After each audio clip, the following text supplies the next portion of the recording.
Shalom, shalom, mis hermanos, mis hermanas.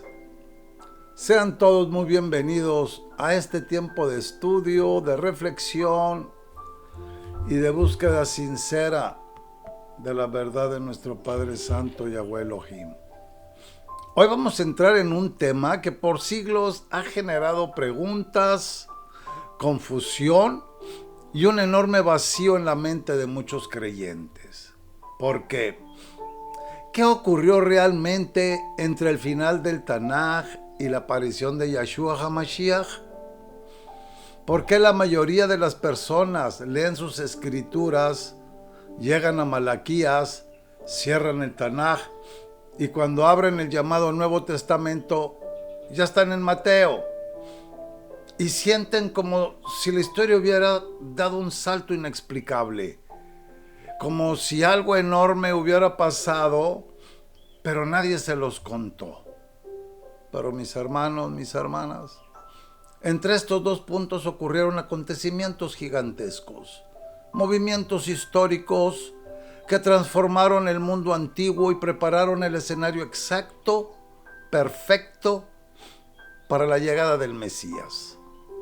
En esos siglos hubo conquistas que cambiaron fronteras, guerras que destruyeron reinos, persecuciones que purificaron la fe, corrupción espiritual dentro del propio Israel, infiltración cultural extranjera, rebeliones que marcaron la identidad del pueblo, cambios de idiomas que afectaron la interpretación de la escritura, imperios que se levantaron y cayeron, y surgieron grupos religiosos que no existían en los tiempos antiguos del Tanaj. Pero hay un detalle más, mis hermanos, mis hermanas. Un detalle que casi nunca se menciona, pero que es fundamental para poder entender por qué, cuando apareció nuestro maestro Yahshua HaMashiach, muchos dudaron. Durante estos siglos surgieron muchos falsos mesías. Hombres que se levantaron diciendo que ellos eran el libertador, el ungido, el enviado, y arrastraron multitudes eternas. El ambiente espiritual estaba saturado de voces humanas, de promesas vacías, de líderes carismáticos que ofrecían libertad, milagros, señales y restauración, como actualmente está pasando. Pero ninguno venía de nuestro Padre Yahweh. Por eso, cuando Yahshua apareció, muchos dijeron: ¿otro más? ¿Otro que dice ser el Mesías? Pero este sí era el verdadero. Este sí cumplía la escritura. Este sí venía del Padre. Para entender el nivel de confusión que había en Israel, veamos algunos de estos falsos mesías que engañaron al pueblo. Teudás, el que prometió dividir el Jordán. Teudás afirmó ser alguien enviado por Elohim. Prometió hacer un milagro impresionante, dividir el río Jordán, como en los tiempos de Josué. Pero, ¿por qué lo seguían? Porque el pueblo estaba desesperado por ver señales, porque querían volver a vivir los milagros del Tanaj, porque había hambre espiritual y poca guía verdadera. Pero Teudás fue capturado y ejecutado por Roma. Su movimiento terminó en nada.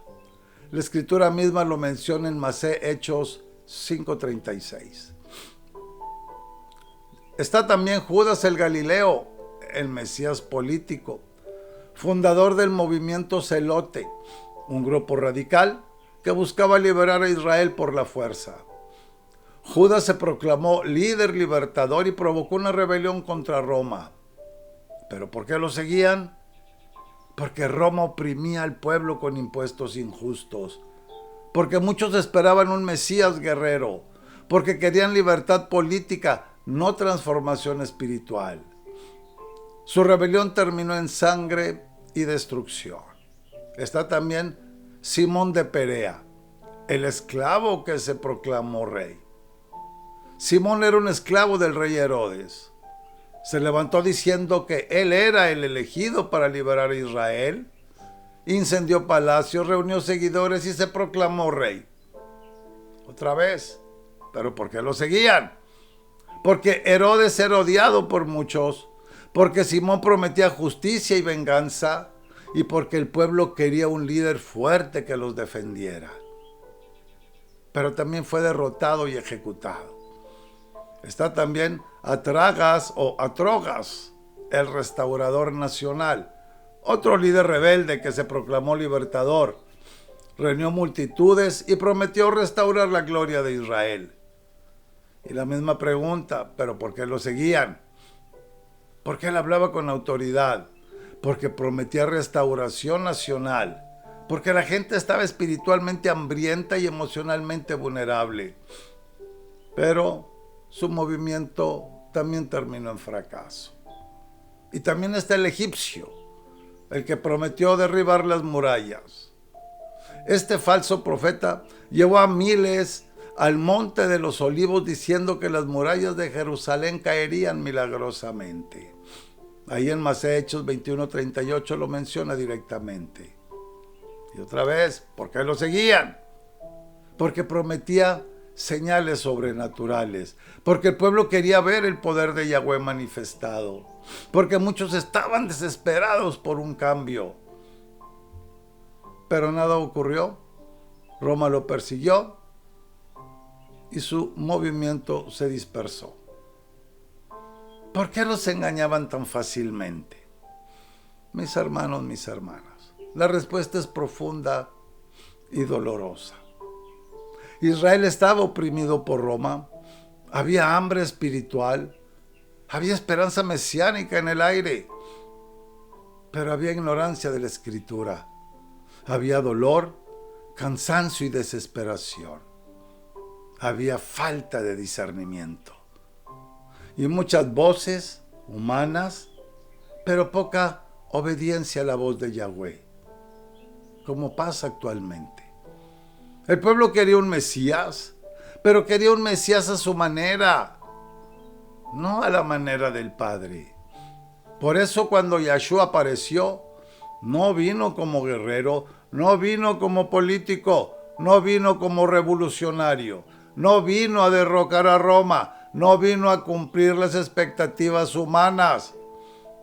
Y muchos dijeron, este no puede ser, no se parece a lo que esperábamos. Pero este sí era el verdadero, este sí cumplía la Escritura, este sí venía del cielo. Y aún así, Yahweh no estuvo en silencio, aunque muchos llaman a este periodo los 400 años de silencio.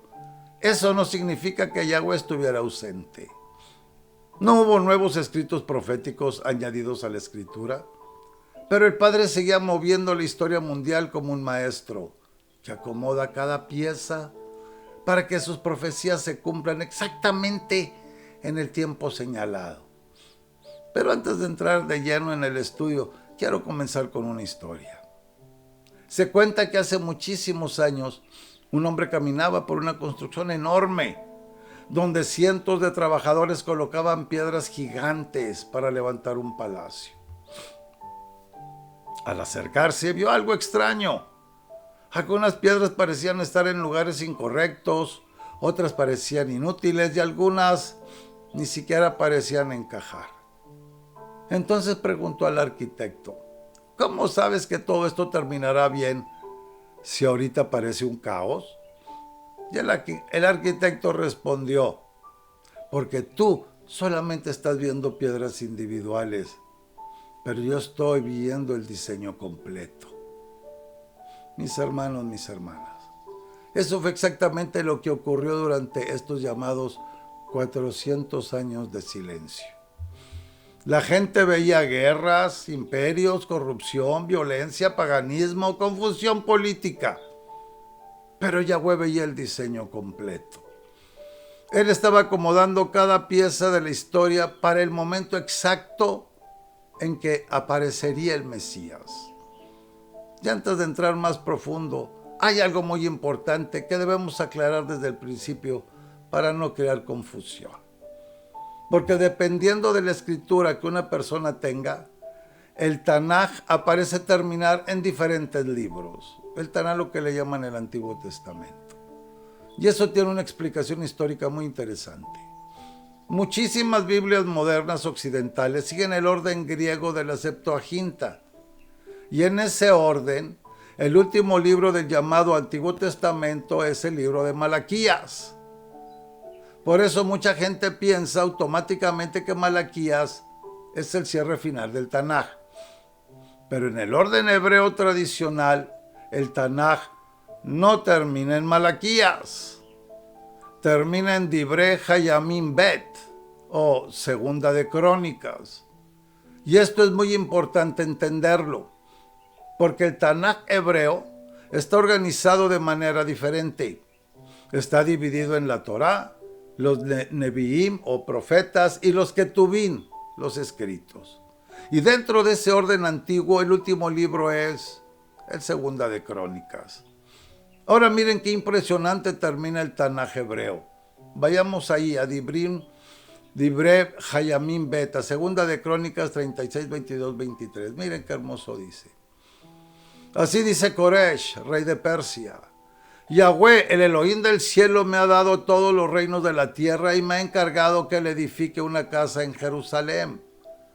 Quien haya entre ustedes de todo su pueblo, que Yahweh su Elohim esté con él y suba. Qué cierre tan impresionante.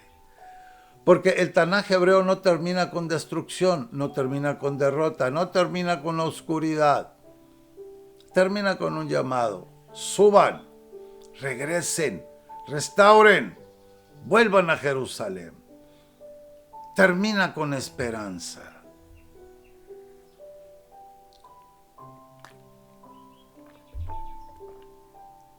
Mientras que el orden griego termina con Malaquías hablando acerca de la venida de Eliyahu o Elías antes del gran día de Yahweh.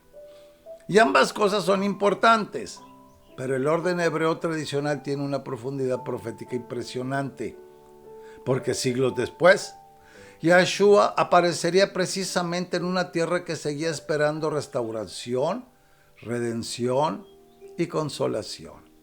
Y algo todavía más impresionante. Muchos estudiosos notan que Yahshua mismo parece reconocer el orden hebreo tradicional cuando dice ahí en Mateo 23:35. Para que venga sobre ustedes toda la sangre justa derramada sobre la tierra, desde la sangre del justo Hebel o Abel hasta la sangre de Zacarías o Zacarías. ¿Por qué eso es importante? Porque Abel, aparece al principio del Tanaj y Zacarías o Zacarías aparece al final del orden hebreo tradicional en Crónicas. En otras palabras, Yahshua estaba haciendo referencia desde Bereshit, Génesis, hasta Crónicas, o sea, desde el principio hasta el final del Tanaj hebreo. Y eso es algo históricamente muy importante. Así que cuando hablamos hoy de los 400 años de silencio, estamos hablando de ese periodo entre el cierre del Tanaj hebreo y la manifestación del Mesías. ¿Ok? Ahora sí, entremos al contexto histórico. Cuando termina el periodo de Divrei Hayamim o de Crónicas y de los últimos profetas, Israel estaba bajo el dominio del imperio persa. Persia era uno de los imperios más poderosos del mundo antiguo. Controlaban enormes territorios. Y aunque permitían cierta libertad religiosa a los judíos, Israel seguía siendo un pueblo dominado. No tenían un rey descendiente de David gobernando libremente. No tenían independencia nacional completa. Y el pueblo seguía esperando el cumplimiento de las promesas mesiánicas. Seguían esperando restauración. Pero mientras Israel esperaba, el mundo estaba a punto de experimentar uno de los cambios más radicales de toda la historia antigua. Y aquí aparece un personaje que cambiaría completamente el rumbo del mundo. Vamos a hablar de Alejandro Magno. En hebreo, muchos lo conocen como Alexander Mokdón. Este hombre conquistó prácticamente el mundo conocido en apenas unos años. Nació alrededor del año 356 antes del Mesías en Macedonia y desde joven fue entrenado militarmente con una ambición impresionante. Pero aquí viene un detalle muy importante.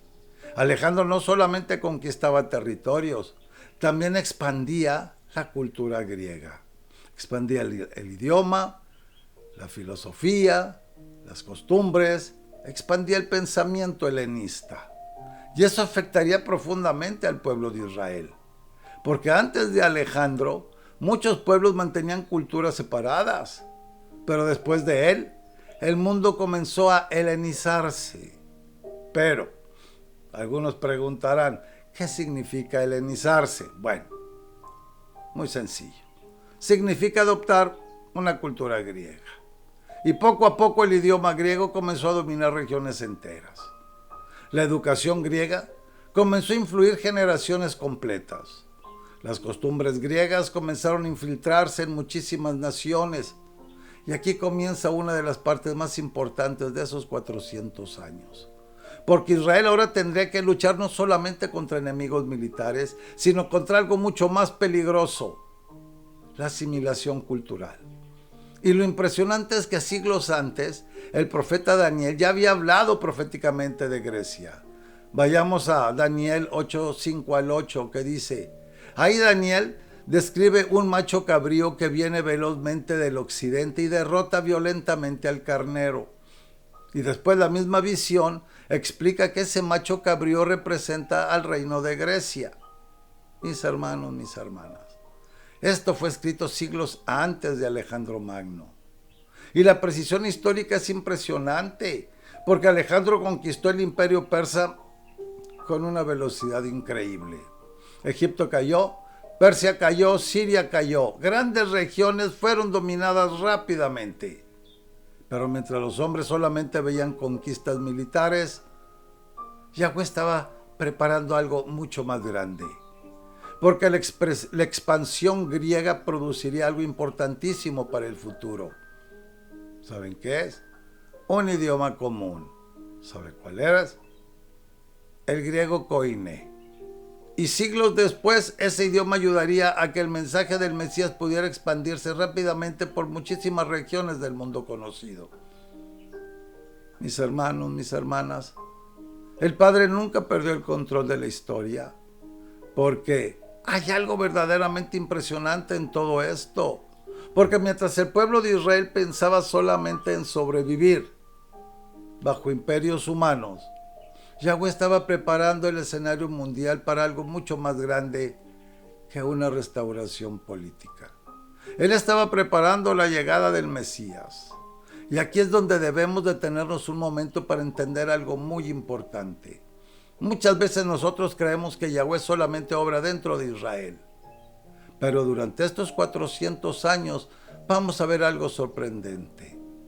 El Padre movió imperios completos para cumplir sus propósitos proféticos. Movió reyes, movió ejércitos, movió idiomas, movió culturas, movió rutas comerciales, movió ciudades enteras. Porque cuando Yahshua apareciera, el mundo tenía que estar preparado exactamente de cierta manera. De aquí comienza a ver cómo todo empieza a acomodarse. Ahora bien, Alejandro Magno conquistó muchísimo territorio, pero murió joven. Históricamente murió alrededor de los 32 años. De aquí viene algo importantísimo para el estudio. Después de su muerte, su imperio no permaneció unido. Se dividió en 4 de sus generales. Esto también había sido profetizado siglos antes por Daniel. Vayamos nuevamente a Daniel 8:21-22. Donde el macho cabrío peludo es el rey de Yaván, y el gran cuerno entre sus ojos es el primer rey. El cuerno quebrado y los 4 que surgieron en su lugar representan 4 reinos. Qué impresionante precisión profética. Alejandro es representado por el gran cuerno, y después de su muerte surgen 4 divisiones principales de su imperio. Y aquí Israel queda atrapado entre 2 poderes importantes, los Ptolomeos de Egipto y los selúcidas de Siria. Y durante años, Israel quedó literalmente en medio de conflictos políticos y militares entre estos reinos. Pero poco a poco, el peligro más grande no fue militar, fue cultural. Porque la cultura griega comenzó a infiltrarse profundamente en la vida judía. Y aquí tenemos que entender bien qué era el helenismo. El helenismo no era solamente aprender otro idioma, era adoptar una nueva manera de pensar. La filosofía griega comenzó a influenciar la educación, la política, la estética, los deportes, la moral y hasta la identidad del pueblo. Muchos judíos comenzaron a admirar la cultura griega, comenzaron a adoptar nombres griegos, comenzaron a abandonar costumbres hebreas y algunos incluso empezaron a avergonzarse de la Torá. Qué triste, ¿verdad? Mis hermanos, mis hermanas, esto fue una crisis espiritual gigantesca, porque Israel constantemente luchaba entre preservar la identidad dada por Yahweh o mezclarse con las culturas paganas alrededor. Y eso sigue siendo exactamente actual hoy, porque el mundo sigue presionando al creyente para que abandone la identidad que Yahweh estableció. La presión cultural nunca desapareció, solamente cambió de forma. Y aquí aparece uno de los personajes más oscuros de este periodo, Antíoco Epifanes. Mis hermanos, este hombre fue brutal contra el pueblo judío.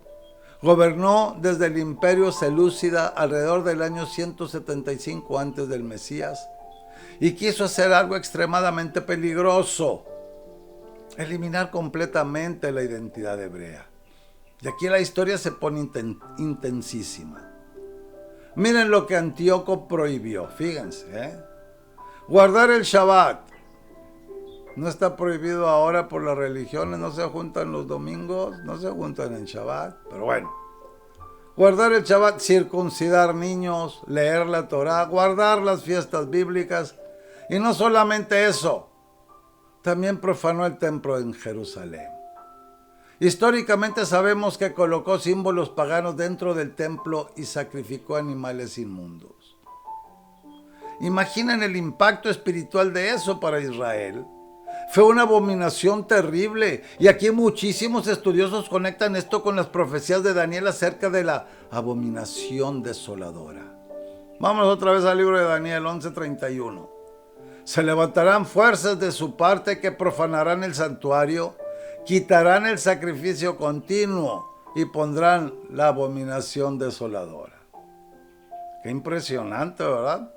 Y aunque esta profecía tiene dimensiones futuras también, históricamente muchos ven un cumplimiento parcial en Antíoco Epifanes, porque literalmente profanó el templo. Y aquí Israel llegó a un punto crítico, porque ahora ya no era solamente una lucha política, era una lucha espiritual por la supervivencia de la identidad del pueblo. Y aquí aparece una familia sacerdotal importantísima, los Hashamonaim, o como muchos los conocen, los Macabeos. Mis hermanos, mis hermanas, aquí comienza una de las rebeliones más impresionantes de la historia judía. Todo comenzó con un sacerdote llamado Matatiao o Matatías. Cuando funcionarios griegos llegaron exigiendo sacrificios paganos, Matitiao se negó. Y no solamente se negó, también llamó al pueblo a defender la Torá y el pacto de Yahweh. Y aquí comienza la famosa rebelión macabea. Sus hijos continuaron la lucha, especialmente Yehudá Maccabi o Judas el Macabeo, y contra todo pronóstico lograron recuperar Jerusalén, recuperar el templo. Y entonces ocurrió uno de los eventos más importantes de este periodo: la purificación y reedificación del templo. De ahí nace la festividad conocida como Hanukkah, la fiesta de la dedicación. Y algo impresionante es que siglos después, Yahshua aparece durante esta celebración. Vámonos al libro de Yohanan, Juan 10, 22 y 23, que nos dice que se celebraba en Jerusalén, la fiesta de la dedicación. Eso es Hanukkah. Ahí andaba nuestro maestro. Qué impresionante. Eso significa que Yeshua vivió en un contexto profundamente marcado por todos estos acontecimientos históricos. Porque muchas veces las personas leen los evangelios sin entender todo el trasfondo que existía detrás. Pero el pueblo venía de siglos de opresión, helenización, corrupción y expectativas mesiánicas intensísimas. Ahora, aunque los macabeos lograron la independencia por un tiempo, también comenzaron nuevos problemas. Porque la dinastía Asomonea poco a poco empezó a mezclarse con poder político y corrupción. Y aquí empiezan a surgir varios grupos religiosos importantes que luego veremos en tiempos de nuestro maestro Yeshua. Por ejemplo, los fariseos, estos no estaban, ni los saduceos, ni los esenios, ni los celotes. Y aquí debemos tener una pausa importante, porque muchos creen que estos grupos existieron desde los tiempos de Moshe, pero no. La mayoría surgieron precisamente durante este periodo intertestamentario. Los fariseos surgieron como un movimiento que buscaba preservar la identidad judía y la obediencia a la Torá frente a la influencia griega. Pero con el tiempo, muchos comenzaron a añadir tradiciones humanas alrededor de la Torá. Y eso explica muchísimo de los enfrentamientos posteriores con Yeshua. Por otra parte, los saduceos estaban más relacionados con la aristocracia sacerdotal y con el control del templo. Muchos colocaban políticamente con poderes dominantes. Ahí colaboraban. Era pues como ahora una mafia. Así colaboraban políticamente. Tenían poder y ponían y quitaban. Y los esenios, que se apartaron completamente de la sociedad porque consideraban corrupto el liderazgo religioso de Jerusalén. Ay, mis hermanos, mis hermanas. Todo esto es importantísimo para entender los evangelios. Porque Yeshua no apareció en un vacío histórico, apareció en medio de tensiones políticas, expectativas mesiánicas, corrupción religiosa y divisiones enormes dentro del judaísmo del segundo templo. Y mientras todo eso ocurría, muchos seguían pensando, ¿dónde está Yahweh? Pero el Padre seguía moviendo cada pieza del plan. Si hasta aquí ya hemos visto guerras, imperios, helenización y crisis espiritual, ahora entramos a una de las piezas más importantes para entender por qué el mundo estaba listo para la llegada de Yeshua. Porque después del dominio griego, aparece un nuevo poder que va a cambiarlo todo otra vez. ¿Y saben cuál es el poder? Piénsenlo. Roma. Y aquí es donde el panorama mundial se reorganiza de una manera muy específica. Roma no solo conquista militarmente, no. Roma organiza. Roma construye caminos. Roma establece leyes. Roma unifica territorios. Roma crea sistemas de administración. Y Roma impone orden político a gran escala. Y aunque su imperio era duro, también creó una estructura que permitió una comunicación mucho más eficiente en el mundo antiguo. Y esto es clave para entender el contexto del Mesías. Porque cuando Yeshua aparece, el mundo no solo estaba dividido en naciones bajo dominio romano, también estaba conectado como nunca antes. Las famosas vías romanas permitían movimiento rápido de personas y comercio. Las ciudades se conectaban entre sí de manera mucho más estable y el idioma griego koiné seguía funcionando como lengua común en muchas regiones del imperio. Mis hermanos, mis hermanas, esto no es casualidad histórica, no. Es preparación profética, porque el mensaje del reino no iba a quedarse en un solo territorio, tenía que expandirse. Y el mundo romano proporcionó el escenario para eso. Ahora, históricamente Roma toma control progresivo sobre la región de Judea. y eventualmente Israel pierde por completo su independencia política.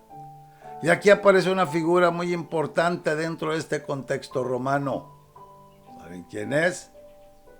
Herodes el Grande, un gobernante nombrado por Roma para administrar Judea. Y aunque fue un constructor impresionante, también fue conocido por su brutalidad política. Históricamente, incluso tomó decisiones extremas para mantener su poder.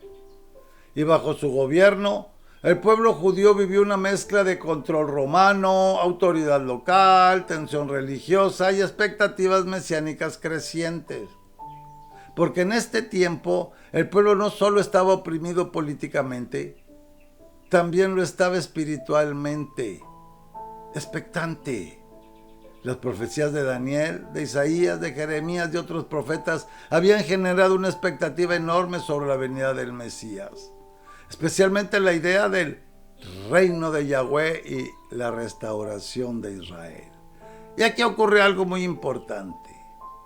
Muchos judíos del segundo templo comenzaron a interpretar la llegada del Mesías como un evento político-militar. Esperaban la liberación de Roma, la restauración nacional y un rey tipo David que expulsara a los invasores.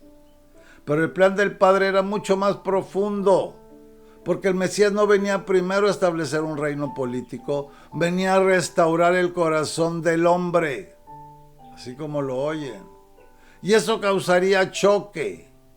Ahora, en medio de este contexto romano surge algo muy importante: la centralización del poder religioso en el templo de Jerusalén. El sistema sacerdotal estaba en funcionamiento, pero también había corrupción interna y conflictos entre grupos religiosos. Los fariseos se enfocaban en la interpretación de la Torá y la tradición oral. Los saduceos controlaban el sistema del templo y los esenios se retiraban al desierto buscando pureza. Y los celotes comenzaban a prepararse para resistencia armada contra Roma. Mis hermanos, mis hermanas, esto significa que cuando Yahshua aparece, no hay un solo judaísmo, hay múltiples corrientes en tensión. Y cada una tenía una expectativa distinta del Mesías. Y aquí está uno de los puntos más importantes de todo este estudio. El Mesías que el pueblo esperaba no era necesariamente el Mesías que Yahweh envió.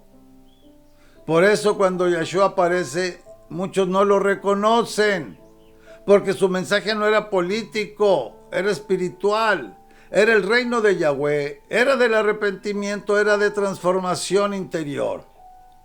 Y eso no encaja con las expectativas de muchos. Ahora, regresemos un poco al concepto de los 400 años de silencio. Aunque ya estamos viendo claramente que no fue silencio absoluto. Fue una transición histórica profunda. Y aunque no hubo profetas escribiendo nuevas escrituras, sí hubo cumplimiento de profecías, movimientos de imperios, formación del contexto religioso y preparación del escenario mundial. Y aquí debemos conectar algo muy importante. El libro de Daniel es clave en todo esto, porque Daniel no solo profetiza eventos, también establece una estructura de reinos que se van sucediendo, como el de Babilonia, el Medo-Persia, la Grecia y finalmente Roma. Y esto es exactamente lo que vemos en estos 400 años. Cada reino preparando el siguiente paso. Ahora, cuando llegamos al periodo inmediatamente anterior a Yahshua, vemos que el mundo está completamente estructurado así. Roma domina políticamente lo griego y domina la cultura y lo lingüístico. El judaísmo del segundo templo domina religiosamente en Judea, ya la expectativa mesiánica está en su punto más alto. Mis hermanos, mis hermanas, esto es crucial. Porque el nacimiento de Yahshua no ocurre en un mundo neutral, ocurre en un mundo completamente preparado. Incluso el idioma ayuda a la expansión del mensaje. Las rutas romanas ayudan al movimiento de los discípulos. Las sinagogas o lugares de reunión ayudan a la enseñanza inicial del mensaje. y la dispersión judía o la diáspora prepara comunidades en muchas ciudades del mundo antiguo. Todo esto crea un escenario único en la historia, y aquí empieza a cerrarse el ciclo de los 400 años de silencio.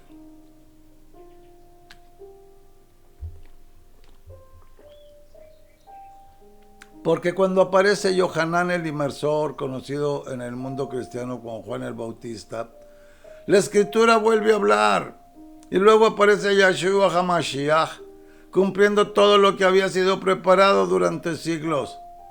Así que, mis hermanos, lo que parecía silencio era en realidad preparación, y lo que parecía ausencia era en realidad dirección.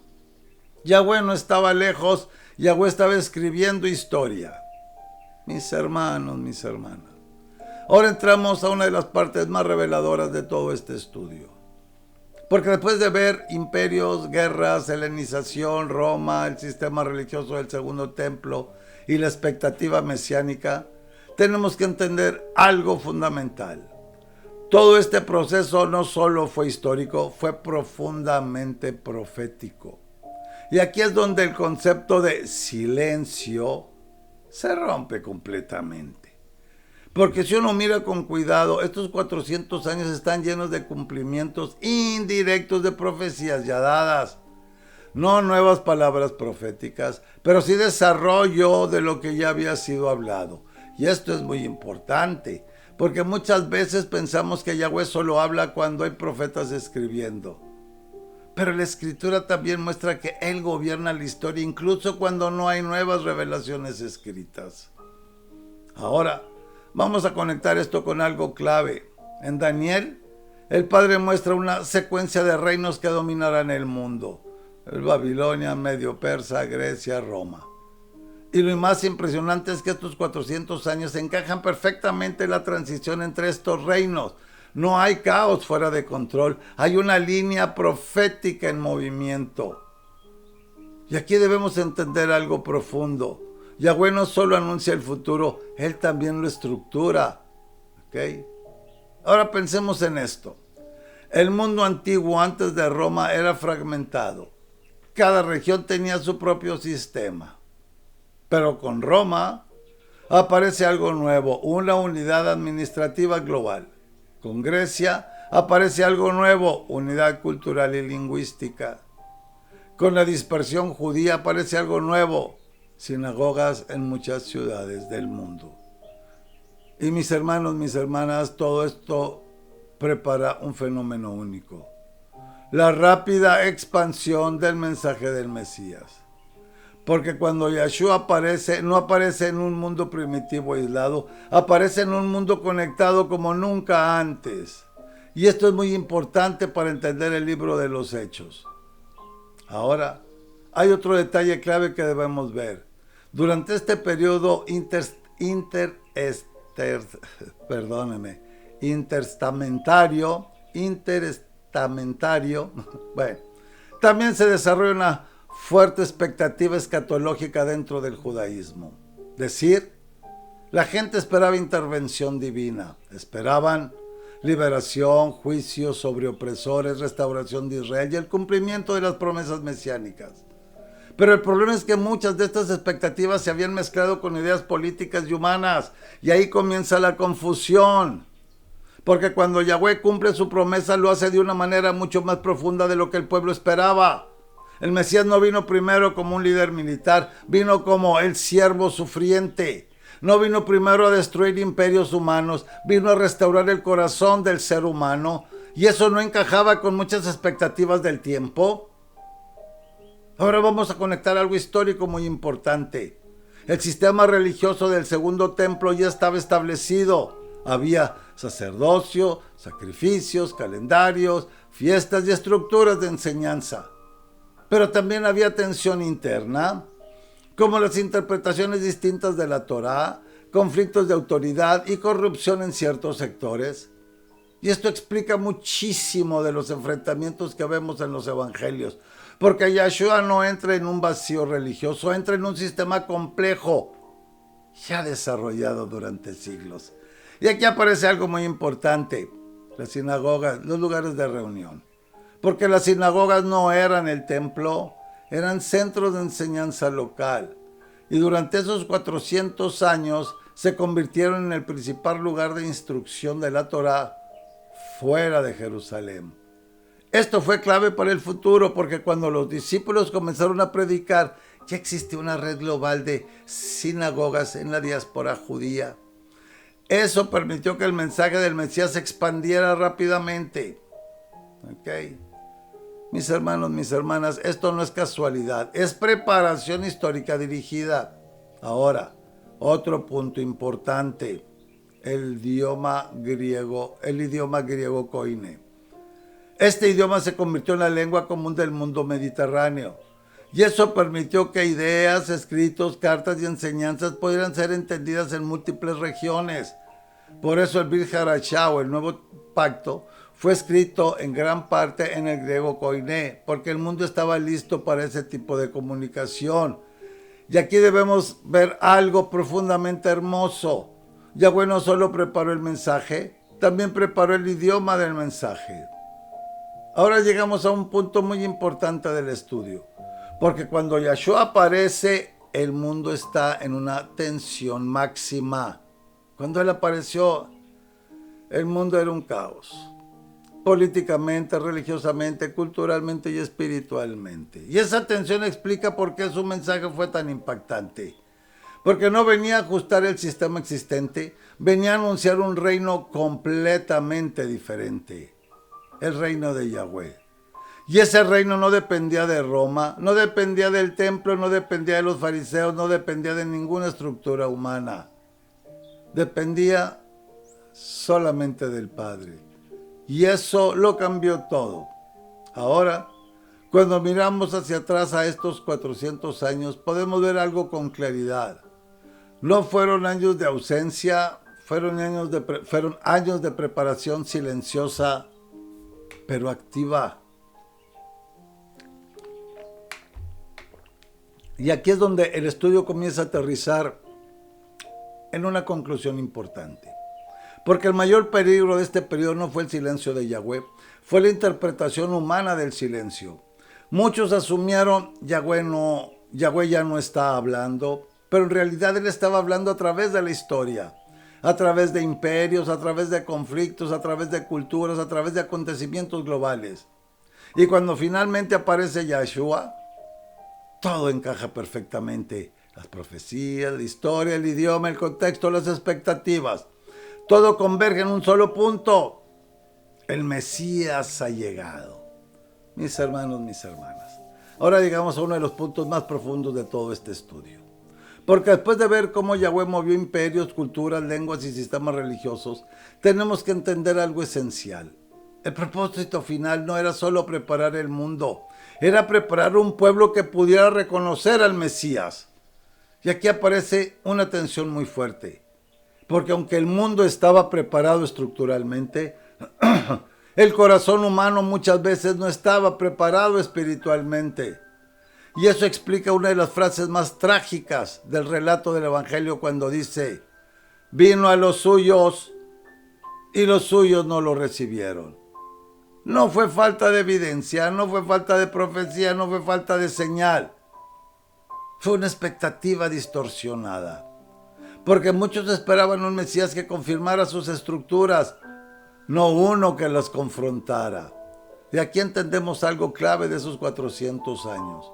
Durante ese tiempo se formó no solo un contexto histórico, también se formó una expectativa religiosa específica y una expectativa, o más bien dicho, y esa expectativa estaba dividida. Algunos esperaban liberación política, otros esperaban restauración del templo, otros esperaban juicio contra Roma, otros esperaban un profeta tipo Moshe o Moisés. Otros esperaban una intervención militar divina. Pero pocos estaban preparados para el tipo del Mesías que Yahweh envió: un siervo obediente, un maestro del reino, un cordero que quita el pecado del mundo. Y aquí aparece el choque más grande de todos. Porque el Mesías no vino a validar todas las interpretaciones humanas, vino a revelar la verdad del Padre, y eso siempre genera resistencia. Ahora, Volvamos a un punto histórico muy importante. Durante el periodo final de estos 400 años, el judaísmo del Segundo Templo ya estaba completamente desarrollado como sistema religioso. Había una estructura establecida de interpretación de la Torá, había liderazgo religioso, había escuela de pensamiento, había debates teólogos intensos. Y dentro de ese contexto, los fariseos desarrollaron una fuerte tradición interpretativa oral. Los saduceos se enfocaron en el control del sistema sacerdotal. Los esenios rechazaron el sistema completo y los celotes optaron por la resistencia violenta. Mis hermanos, mis hermanas, esto significa algo muy importante. Cuando Yahshua aparece, no está entrando a un sistema simple, está entrando a un sistema altamente complejo y fragmentado, y cada grupo tenía una expectativa diferente del reino. Por eso sus enseñanzas generaron tanta tensión, porque Yahshua no se alineó completamente con ninguno de ellos. Él no vino a ser fariseo, no vino a ser saduceo tampoco, no vino a ser esencio menos, ni tampoco vino a ser un celote. Él vino a anunciar el reino de Yahweh, y ese reino no encajaba en ninguna estructura humana existente. Ahora, hay otro elemento clave que debemos mencionar: la diáspora judía. Durante estos siglos, muchos judíos fueron dispersados por diferentes regiones del mundo antiguo, y esto produjo algo muy importante: comunidades judías en ciudades estratégicas del imperio. Esto fue fundamental para la expansión futura del mensaje del Mesías, porque cuando los discípulos comenzaron a predicar, ya existían sinagogas en muchas ciudades del mundo romano, y eso permitió que el mensaje del evangelio se difundiera rápidamente. Ahora, unimos otro elemento clave: Roma. Roma no solo unificó territorios, también estableció rutas seguras de comunicación y comercio. Las famosas vías romanas conectaban ciudades importantes, y esto facilitaba el movimiento de personas, ideas y mensajeros, y eso permitió algo sin precedentes: la rápida expansión del mensaje del reino. Y aquí vemos nuevamente la mano de Yahweh en la historia, porque incluso los sistemas humanos más poderosos fueron usados como instrumentos para cumplir su propósito.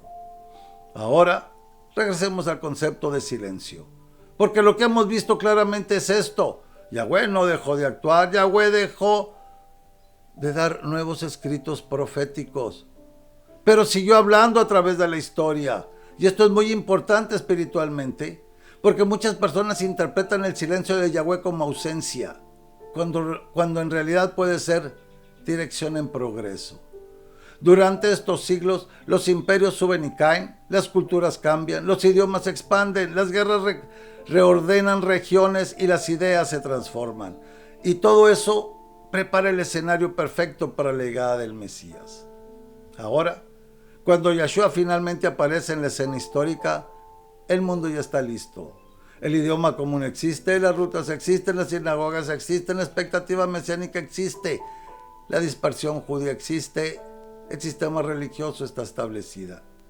Todo estaba preparado, y aquí se cumple algo muy profundo, donde la historia llega a su punto de convergencia. Y ese punto, ¿saben cuál es ese punto de convergencia? Es Yahshua, nuestro Mesías. El momento donde la promesa se hace carne, donde la profecía se vuelve persona, donde la historia se encuentra con el propósito eterno. Y así termina este recorrido de los 400 años. No como un vacío, sino como una preparación perfecta. Porque Yahweh nunca dejó de gobernar la historia, solo estaba moviéndola hacia el momento exacto. Mis hermanos, ahora llegamos al cierre de este estudio. Y lo que vamos a ver aquí es la síntesis de todo lo que hemos recorrido. Porque si algo queda claro después de analizar estos 400 años es esto: nada fue improvisado. Ni la caída de imperio, ni el surgimiento de Grecia, ni la expansión del idioma, ni la dominación romana, ni la formación del sistema religioso del segundo tiempo, ni la dispersión del pueblo judío, ni la tensión espiritual del mundo antiguo. Todo fue dirigido, permitido y ordenado dentro del plan de Yahweh.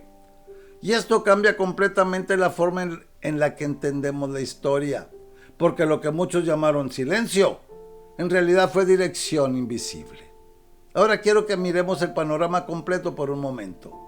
El Tanaj hebreo termina con un llamado a subir, a restaurar, a regresar a Jerusalén. Y el mundo posterior entra en una etapa de transición profunda. Durante esos siglos, Grecia unifica la cultura, Roma unifica la política, la diáspora unifica comunidades judías alrededor del mundo. El griego koiné unifica el idioma, las sinagogas unifican la enseñanza local de la Torá. Y cuando todos estos elementos se combinan, el mundo queda perfectamente preparado para la llegada del Mesías. Pero aquí viene algo muy importante, porque el mayor milagro no es solo el contexto histórico, el mayor milagro es la coordinación de todo ese contexto sin perder el propósito espiritual. Porque el peligro en cualquier época es que la historia se vuelva solamente política o cultural. Pero en este caso la historia está completamente dirigida hacia un propósito redentor. Yahshua no aparece en un mundo aleatorio, aparece en un mundo estructurado para su misión. Ahora, cuando leemos los evangelios, vemos a un pueblo lleno de expectativas, tensión y confusión. Y eso no es accidental, no. Es el resultado directo de siglos de formación histórica. Por eso Yahshua no solo enseña palabras nuevas, él redefine completamente lo que el reino significa. Porque el reino de Yahweh no es una continuación del sistema humano, no, para nada. Es una transformación total del corazón humano. Y aquí es donde todo converge. Los 400 años no fueron ausencia, fueron preparación. No fueron abandono, fueron diseño. No fueron vacío, fueron construcción invisible. Y cuando Yahshua aparece, todo lo que parecía fragmentado encuentra unidad en él. La profecía encuentra cumplimiento, la historia encuentra sentido, la humanidad encuentra respuesta. Y aquí debemos entender algo profundamente espiritual. Yahweh no siempre habla con palabras nuevas, pero siempre está hablando a través de su soberanía sobre la historia. Y eso nos enseña algo para nuestra propia vida también. Porque muchas veces las personas atraviesan etapas donde sienten silencio espiritual. Pero eso no significa ausencia de Yahweh. Significa que Él puede estar organizando cosas que aún no se ven. Ahora, regresando al centro del estudio, cuando Yahshua aparece, el mundo no estaba esperando simplemente a un maestro, estaba esperando a un rey. Pero el reino que Él trae no es político primero, es espiritual primero. Y eso explica el choque con las expectativas del tiempo. Porque el Mesías vino a restaurar el corazón, revelar al Padre, cumplir la Torá en plenitud y abrir el camino de redención para toda la humanidad. Y eso solo se entiende cuando vemos todo el panorama histórico que hemos estudiado. Sin los 400 años, los evangelios no se entienden correctamente. Sin Grecia no se entiende el idioma, sin Roma no se entienden las rutas, sin la diáspora no se entiende la expansión, sin el segundo templo no se entiende la tensión religiosa. Sin Daniel no se entiende la estructura profética. Todo encaja y eso es lo más impresionante. Ahora quiero cerrar con una reflexión muy profunda. El silencio no siempre es ausencia de Yahweh. A veces es la etapa donde Él está colocando las piezas que aún no entendemos. Y cuando llega el momento, todo se revela con claridad. Por eso el creyente no vive por lo que ve en el momento, vive por la confianza en el diseño del Padre. Y si hubo un periodo donde el mundo parecía caótico, ese mismo periodo fue el que preparó la llegada del Mesías. Y eso nos enseña algo poderoso. Yahweh nunca pierde control de la historia, ni de la grande ni de la personal. Todo está bajo su mano. Y así, mis hermanos, este recorrido nos lleva a entender que entre el Tanaj y el Brit Hadashah no hay vacío, hay una preparación perfecta. Y cuando finalmente Yahshua aparece, no aparece tarde, no aparece temprano, aparece en el momento exacto. Como está escrito en Gálatas 4:4. Pero cuando llegó la plenitud del tiempo, Yahweh envió a su Hijo. Y esa plenitud del tiempo fue construida durante estos siglos. Mis hermanos, Después de ver todo lo que ocurrió en estos siglos, las guerras, las conquistas, la infiltración cultural, la corrupción espiritual, los falsos mesías, la confusión del pueblo, hay algo que debe quedar grabado en nuestro corazón. Yahweh nunca dejó de mover la historia. Aunque no hubo profetas escribiendo, aunque no hubo nuevas revelaciones, aunque el cielo parecía callado, el Padre estaba preparando cada detalle para que, en el momento exacto, apareciera su Hijo, el verdadero Mesías. Y eso nos enseña algo profundo. A veces sentimos que Yahweh guarda silencio. A veces parece que no responde. A veces sentimos que nada se mueve. A veces creemos que estamos solos. Pero mis hermanos, mis hermanas, el silencio de Yahweh nunca es ausencia. Su silencio es preparación, su silencio es orden, su silencio es estrategia, su silencio es el preludio de algo que Él ya está alineando detrás del telón. Así como preparó el mundo entero para la llegada de Yeshua, así también está preparando tu vida, tu casa, tu familia, tu propósito. No te desesperes, no te confundas, no te rindas. No te dejes engañar por voces humanas. No te dejes arrastrar por falsos mesías modernos, por filosofías huecas y vacías, por promesas humanas. Permanece firme, permanece fiel, permanece atento. Porque cuando Yahweh parece callar, es cuando más está trabajando. Y cuando Él decide hablar, todo cambia, todo se ordena, todo se ilumina, todo cobra sentido.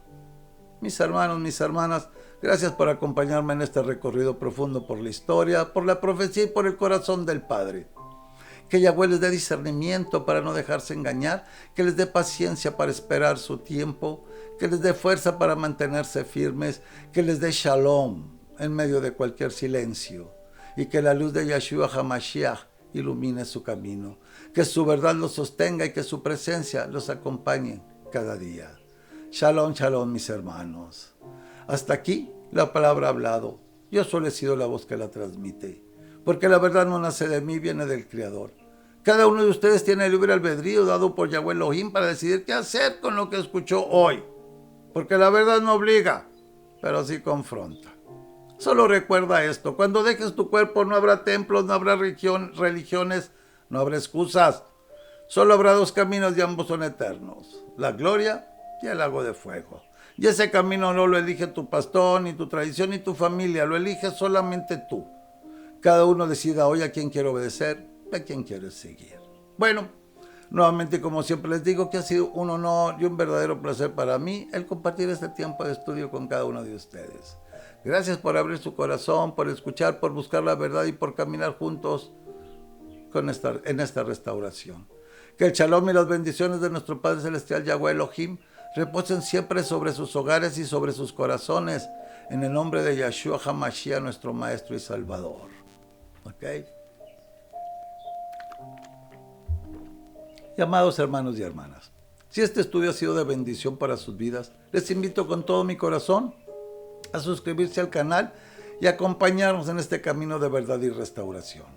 En este espacio encontrarán cientos de estudios en videos, todos 100% basados en las Sagradas Escrituras, con temas variados, profundos y edificantes, y con enseñanzas presentadas con claridad, reverencia y mucho amor por la palabra.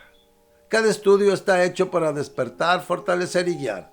Su suscripción ayuda a que este mensaje llegue a más personas que necesitan luz, consuelo y verdad en estos tiempos.